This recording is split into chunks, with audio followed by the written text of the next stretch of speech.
Hi అండి అందరికీ. నేను మీ సీత. ఎలా ఉన్నారండి అందరూ? బాగున్నారు కదా? నేనైతే చాలా బాగున్నానండి. మీరు కూడా బాగుండాలని మనస్ఫూర్తిగా కోరుకుంటున్నాను. ఫస్ట్ టైం నా వీడియో చూస్తుంటే ప్లీజ్ సబ్స్క్రైబ్. ఈరోజు రెసిపీ వచ్చేసి బీరకాయ టమాటా పచ్చడి అండి. ఈ పచ్చడి అయితే రైస్లోకి టిఫిన్స్లోకి కూడా చాలా బాగుంటుంది. రైస్లోకి అయితే మనం వేరే కర్రీ కూడా అవసరం లేదండి. ఓన్లీ ఈ పచ్చడితోనే తినేయచ్చు, అంత బాగుంటుందండి ఈ బీరకాయ పచ్చడి అయితే. ఈ బీరకాయ పచ్చడి చేసుకోవటం కూడా చాలా సింపుల్ అండి. చాలా టేస్టీగా కూడా ఉంటుంది. చాలా సింపుల్గా తొందరగా చేసుకోవచ్చండి దీన్నైతే ఏ విధంగా తయారు చేసుకుందామో చూసేద్దాం రండి. ముందుగా అయితే నేను ఒక బీరకాయనైతే తీసుకున్నానండి. ఇలా ఒక బీరకాయని తీసుకుని దాన్నైతే ఇలా ముక్కలు చేసుకున్నానండి. ముక్కలు చేసుకుని మనం పొట్టంతా తీయనవసరం లేదండి. పైన ఇది తీగలాగా ఉంది కదా, ఇలా లైన్గా ఉంది కదా, దాని మీద కట్ చేసుకుంటే సరిపోద్దండి. మొత్తం తొక్కంతా తీయక్కర్లేదు. ఇలా అయితే చెక్కేసుకోవాలండి. ఇలా చెక్కేసుకున్న తర్వాత ఇలా అయితే చిన్న చిన్న ముక్కల కింద అయితే కట్ చేసుకున్నానండి. వీటిని ఇలా శుభ్రం చేసుకుని కట్ చేసుకుని పెట్టుకున్నానండి. ఇప్పుడు స్టవ్ వెలిగించుకుని ఒక కడాయిని పెట్టుకుందామండి. కడాయి వేడెక్కాక ఒక స్పూన్ అయితే ఆయిల్ వేసుకుందామండి. ఆయిల్ వేడెక్కాక నేనైతే ఒక 10 పచ్చిమిర్చి దాకా వేసుకున్నానండి. ఇందులో ఇలా కట్ చేసుకుని పచ్చిమిర్చిని అయితే ఇలా వేయించుకుంటున్నానండి.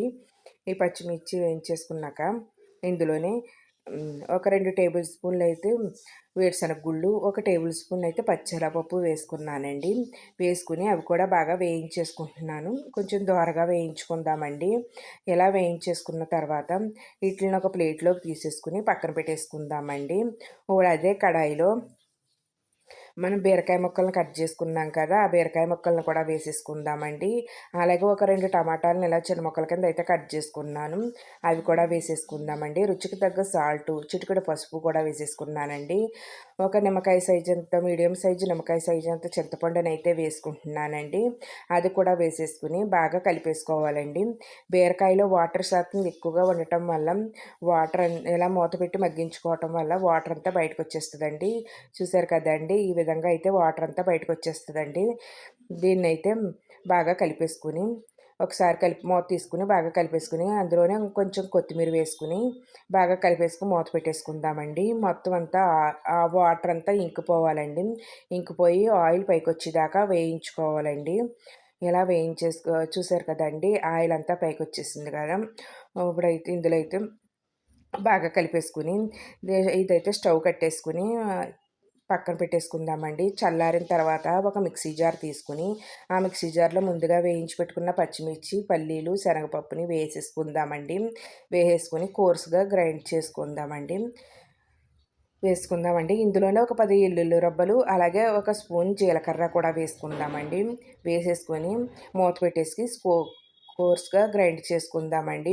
ఇలా చేసుకున్నాక చూసారు కదా, ఈ విధంగా చేసుకుంటే సరిపోద్దండి.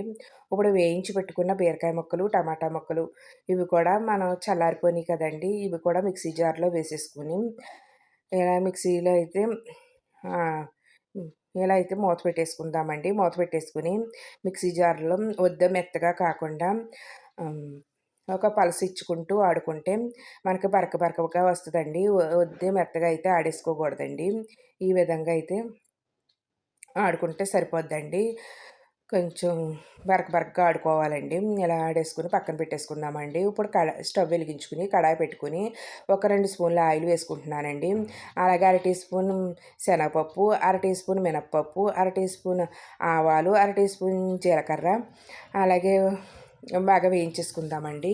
ఇలా వేయించేసుకున్న తర్వాత ఒక ఎండుమిర్చిని అయితే ఇలా ఒక 2 ఎండుమిర్చిని అయితే ముక్కలు చేసుకుని వేసుకున్నానండి. ఒక రబ్బ కరివేపాకు అవి కూడా వేసేసుకుని బాగా వేయించేసుకుంటున్నానండి. ఇలా వేయించేసుకోవాలండి. ఇలా వేయించేసుకున్న తర్వాత ఇందులో ఒక 1/2 టీ స్పూన్ ఇంగువనైతే వేసుకుందామండి. ఇలా ఇంగువ వేయడం వల్ల ఈ బీరకాయ పచ్చడి అయితే చాలా టేస్టీగా అయితే ఉంటుందండి.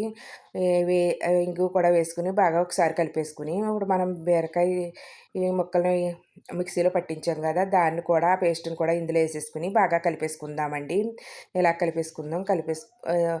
మొత్తం కొద్దిగా ఆయిల్ అంతా సైడ్లకు చేరేదాకా కలిపేసుకుందామండి.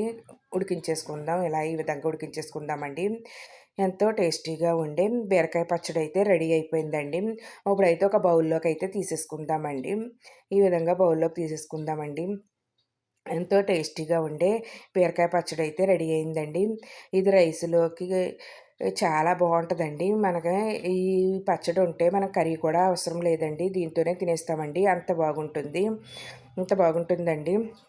ఈ బీరకాయ పచ్చడి. మనం మజ్జిగలో కూడా మనం ఇదే నంచుకు తింటామండి. అంత బాగుంటుంది. అలాగే నా వీడియో నచ్చితే మీ ఫ్రెండ్స్‌కి, రిలేటివ్స్‌కి షేర్ చేయండి. వీడియో చూసి లైక్ చేయండి. ఈ రెసిపీని ట్రై చేసి నాకైతే కామెంట్‌లో చెప్పండి. మీకైతే ఏ విధంగా వచ్చిందో. అలాగే వీడియో చూసిన తర్వాత లైక్ చేయటం మాత్రం మర్చిపోవద్దండి. లైక్ చేయటం మాత్రం మర్చిపోవద్దండి. అలాగే మన ఛానల్ కూడా సబ్స్క్రైబ్ చేసుకోండి. బాయ్ అండి. నెక్స్ట్ వీడియోలో కలుసుకుందాం.